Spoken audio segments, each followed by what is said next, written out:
Good morning, everyone. Jeff will be out of town the next today and next week, so I'll be filling in for Jeff this morning and also next week on Thursdays. So, with that said, we'll go ahead and get started. So, we'll begin by settling our body,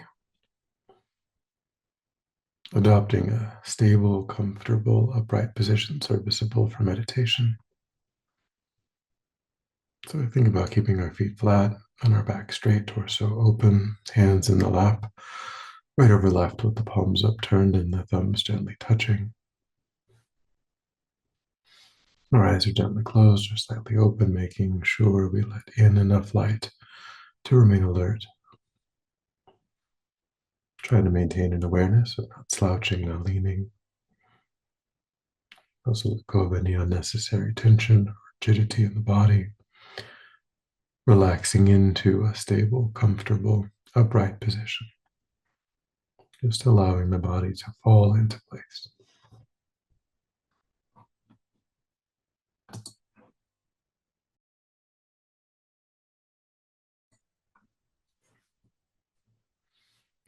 I begin to move the mind inward, away from the environment, constraining it just to the body and mind, allowing whatever sights or sounds are in the environment to just be as they are. No need to investigate. Letting go too of thoughts of the past, plans for the future. Concentrating our awareness just in the present by attending closely to the physical sensation that accompanies the in breath and the out breath, and the opening of the nostrils. Breathing naturally, breathing normally, just attending to whatever sensations arise. Giving yourself the instruction to notice quickly when anything other than that one physical sensation is arising in the mind. And then without judgment or frustration, to lift your attention up from those distractions and to place it gently but firmly again and again on the breath.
And when the mind becomes more calm, will generate a broad and altruistic motivation for our time, trying to widen our circle of concern,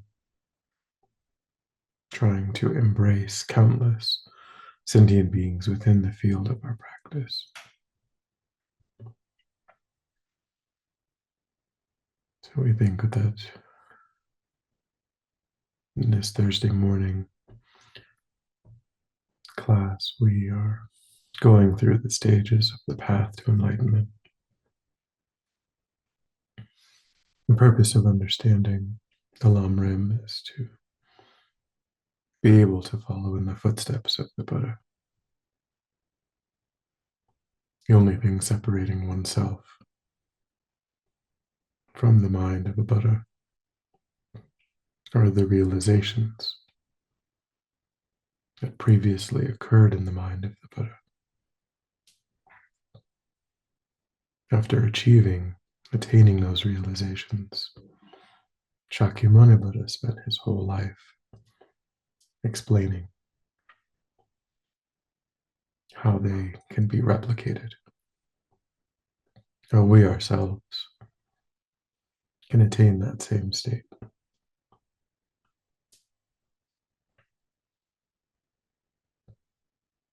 So here the goal is to understand the intent of the Buddha, to engage in the training of those of initial capacity, middling capacity, and great capacity, to progress through the stages of the path to enlightenment, so that we ourselves can be of perfect benefit to sentient beings.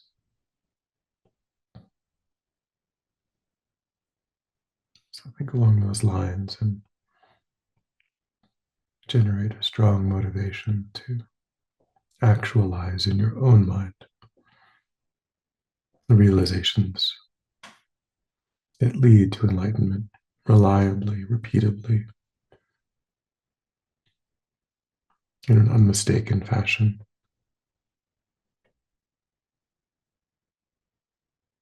Not for one's own benefit, but for the benefit of others.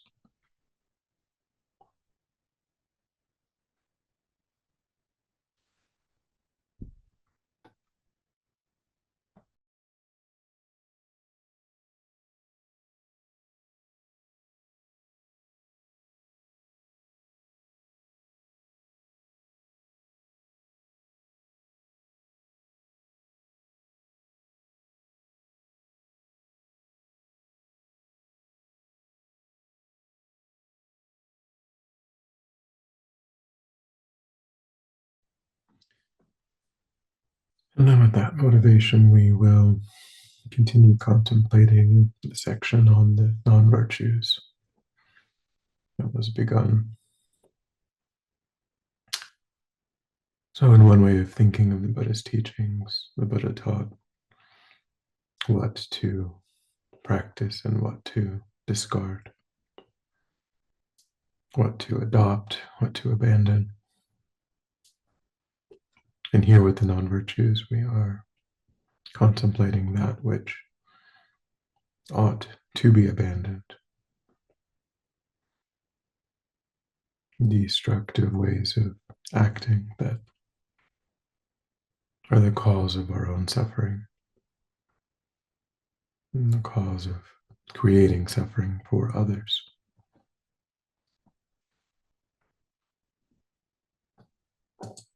The second of these non-virtues is the non-virtue of stealing.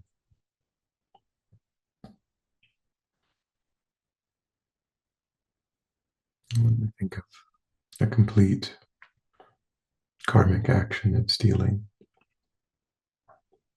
we begin by clearly identifying the object that has some monetary value,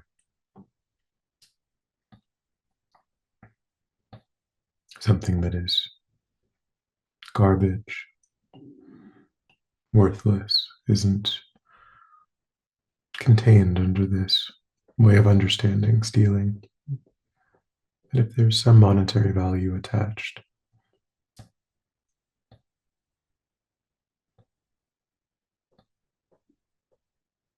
we understand that this object doesn't belong to oneself and properly belongs to another.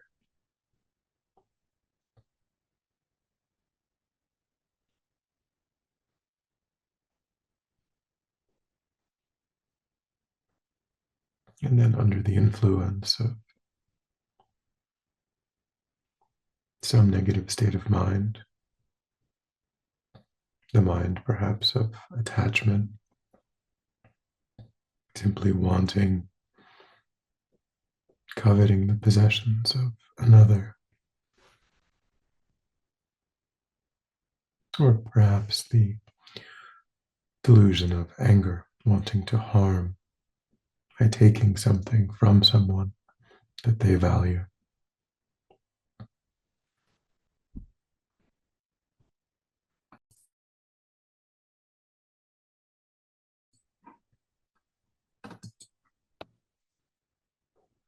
Or the negative mind of ignorance, thinking that taking from others is somehow beneficial,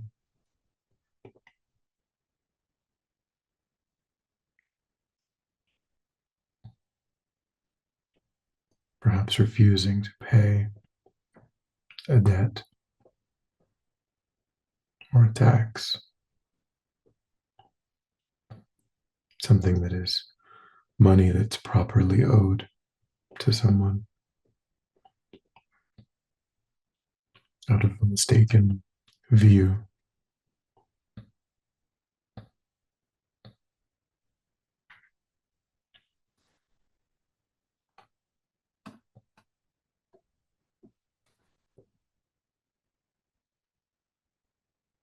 So once we properly identify that which we intend to steal, the property that rightfully belongs to another, and we do so motivated by a destructive state of mind, then we engage in the act,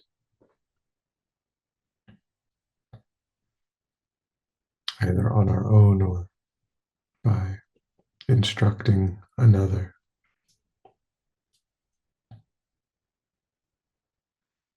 stealing either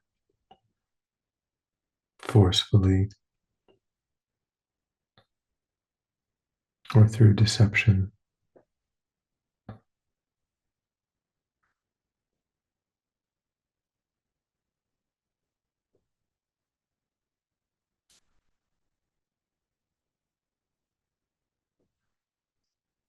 Could be through coercion.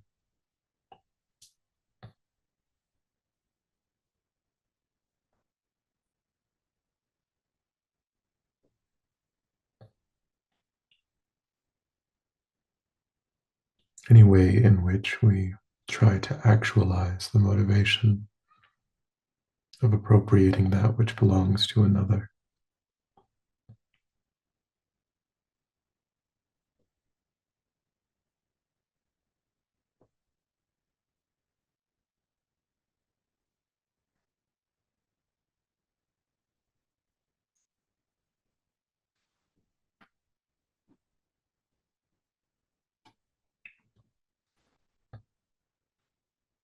There's the completion of that act where we now feel as though that property is ours. And we take control.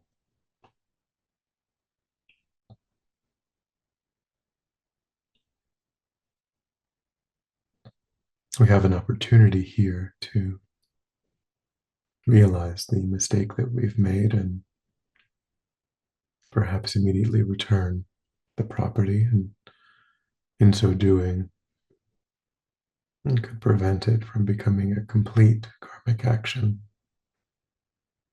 could interrupt the completion of the act. But if we appropriate it and feel satisfied that it is now one's own,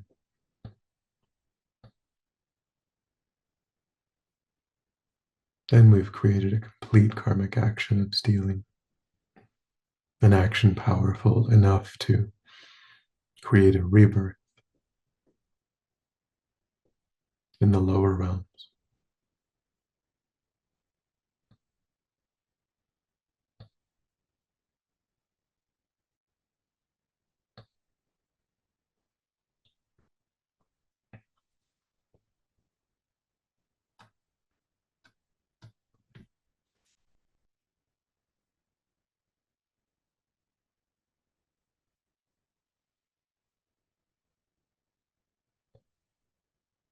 Think of the ways in which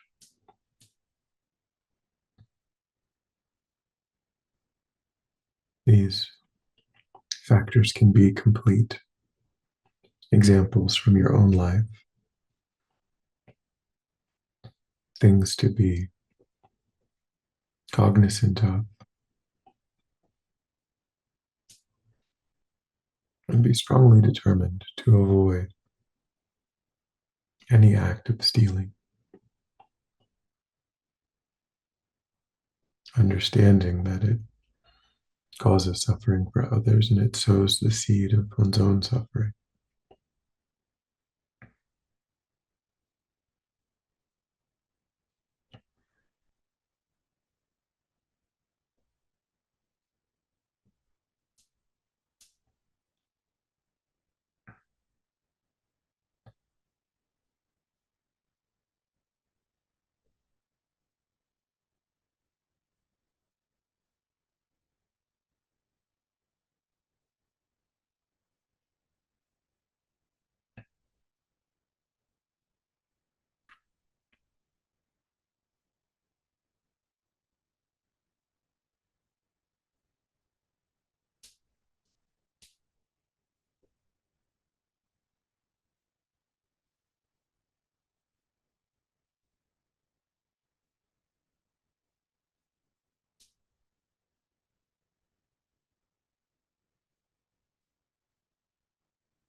And the second non virtue that we will contemplate is that of sexual misconduct.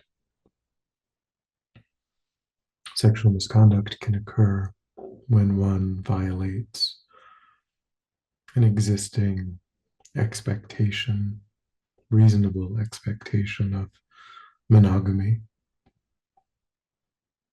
whether there is a marriage or not, as long as there is a reasonable expectation of monogamy, between two people, and you go outside of that with a partner other than that one person, then in that way you can create this negative karma of sexual misconduct. It can also be created through any non-consensual sexual act.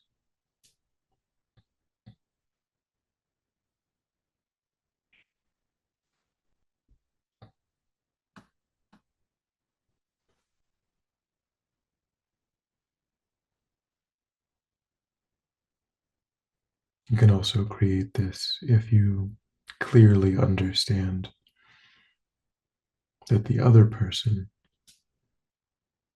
is in a monogamous relationship and you choose to aid in the violation of that monogamous relationship.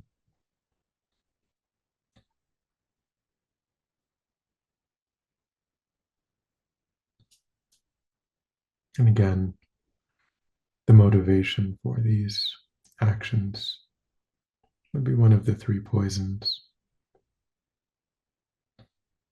Most often, the energy of attachment, simply wanting to engage in the physical act without regard for the feelings of others.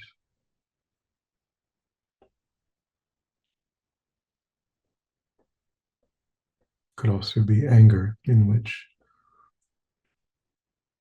sexual activity is used as a violent act.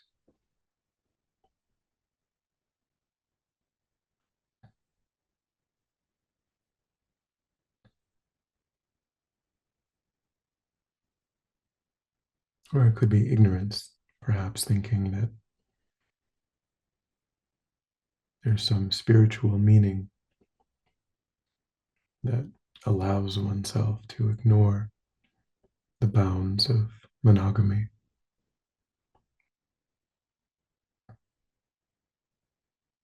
Some mistaken view.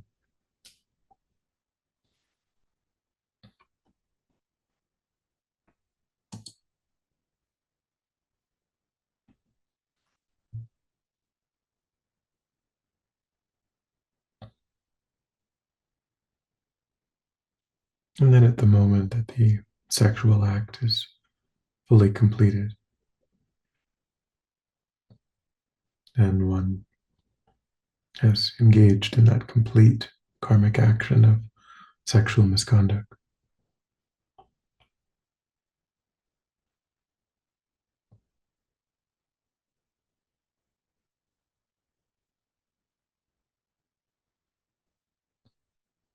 again, think of the harm that willfully violating one's agreed upon monogamy causes to others.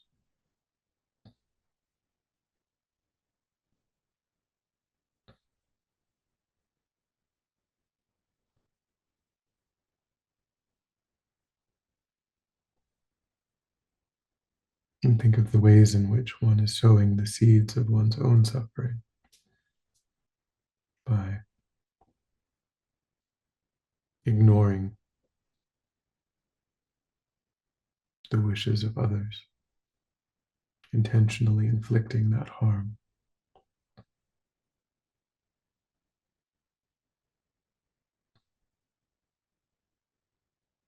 And give rise to a strong determination to completely avoid any sexual misconduct,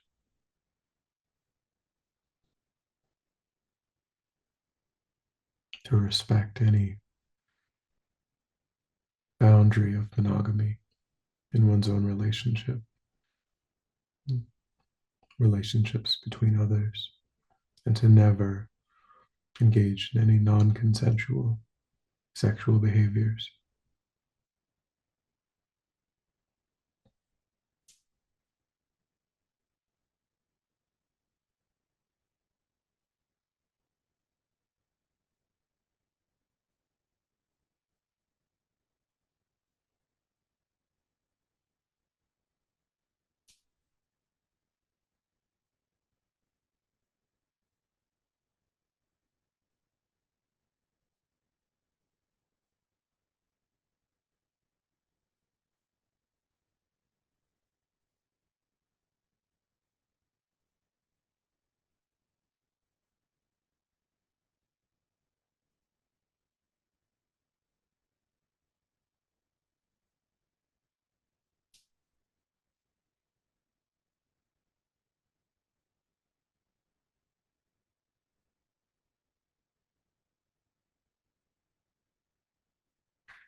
And then when you're ready, we'll come back together.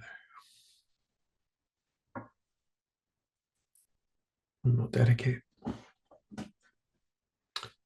So recollect your altruistic motivation and think that by having engaged in this contemplation, you've actualized that motivation, which has generated positive energy in your mind.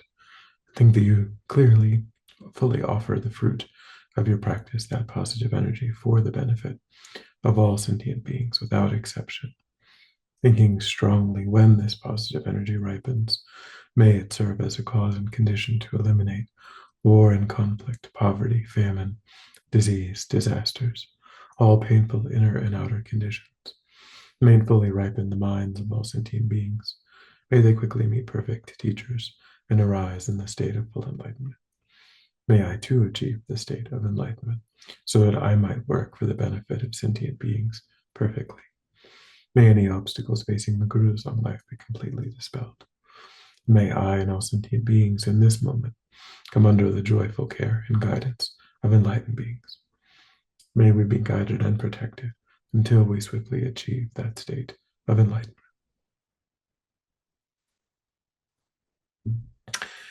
Thank you.